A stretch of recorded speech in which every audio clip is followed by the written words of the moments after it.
You've got a property that is a leasehold property. Now, it doesn't have to be a flat, it can be a house or whatever, and of course, how long is the lease is the key. In the days when I was buying properties, it was always advised to try and get as many 100 years as possible, but I realise it might not be the case now. So what is the ultimate length? That is for existing leaseholds. But, of course, now there are changes afoot. Deputy Prime Minister Angela Rayner is responsible for bringing in these changes. Yes, she's in the headlines again.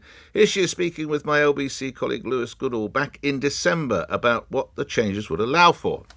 I will end the feudal system of the current leasehold system and move to Commonhold. It is a complex situation. The previous government have made matters worse. There are elements of the leasehold bill that they produced that we're trying to take forward, but we will end that by the end of this Parliament, because we do understand that the issues around service charge and leasehold is leaving people held to ransom. So we will deliver that. Well, let's look at this idea of being held to ransom. Joe Douglas is a campaigner with the organisation Free Leaseholders. Mr. Douglas, in a snappy sentence, what is Free Leaseholders seeking to bring about? Good morning. Good morning. Thanks for having me on. So Free Leaseholders is a grassroots organisation set up to campaign on that very topic. So we are unique in the world in this country and still persisting with that feudal system that the Secretary of State calls it. We need proper ownership and control of our homes that we buy. We put the majority capital into it.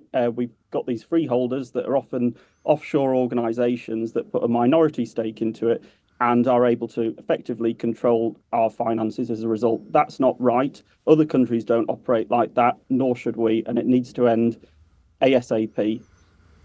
Well, it's going to end, I think, for new developments, but what of existing leaseholds, Mr. Douglas? Exactly, and the volume really is in the existing developments, and we've got upwards of 5 million properties that fall under the leasehold system. What is the average duration of the lease on those 5 million properties? Do you have that figure to hand, Mr. Douglas? Don't have that exact figure to hand, but to be quite honest, obviously there's a problem with short leases, but you've got properties that are granted on 999-year terms. Yes. If they've got problematic terms in the lease that gives benefits to the third party over the person living there, then that's a problem for the length of that lease. And my property, for example, does have 250 years on it, right, but I still would have problems selling it due to issues brought about by the fact that a third party owns that freehold. So it's not necessarily about the length of the term, although that is a problem.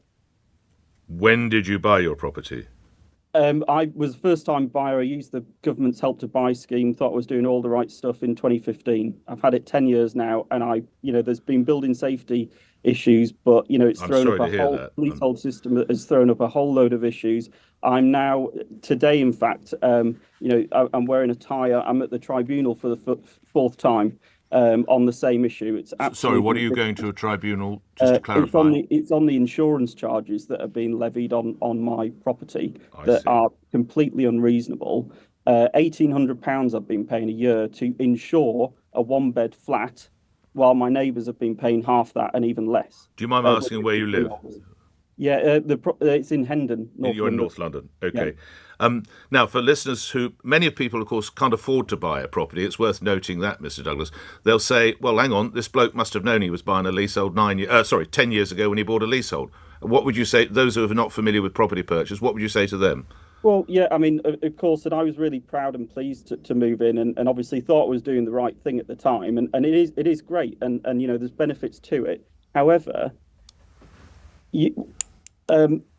you've really got to be careful in the way these things are set up, because the month after I moved in, the developer, under current law, and this was completely legal apparently, not sure how, and I'm not sure how this, we operate in this country as a result of this, but was able to sell that freehold as a financial asset onto a third party without me being able to purchase that freehold effectively. There were barriers put in my way to doing that, and it's just not... they're not set up in the interest of the people buying the properties. That's the problem, because the developers ultimately are looking at how they can make money off the system. But again, it was you didn't have to buy leasehold. You could have bought freehold, some would say. Yeah, I guess, yeah. So I didn't know obviously about the leasehold issues at the time. I've come to learn about those as through first-hand experience. But the freehold, obviously, a freehold property in London is going to be most likely a house. And as a first-time buyer, people are funneled into these Help to Buy schemes and things like that. They're not houses that you're going around buying. And actually, there's some houses that somehow are also leasehold, which really doesn't make sense. Lastly, what should the government be looking at for folks such as yourself with 240 years to go on a lease? What do you think needs to be done? The government needs to bring in ASAP, and I understand the minister absolutely. It's a complex issue. They need to get it right, but there is risk in delaying this as well because we are on the front line dealing with this. Said I'm at tribunal today. I'm having to take time off work to go and do this. Hundreds and hundreds of hours in preparation. The government need to bring in the Commonhold reform bill in the next session of Parliament, and they need to get on with delivering this. And they need to look at other countries and how they sort this system out. Australia got rid of it in the 60s. We don't need it here. We need to have ownership and control of our properties when we buy them. Mr. Douglas, thank you for your time this morning, particularly as you're obviously preparing for your tribunal. You're a campaigner with the organisation Free Leaseholders. Calls coming in on that.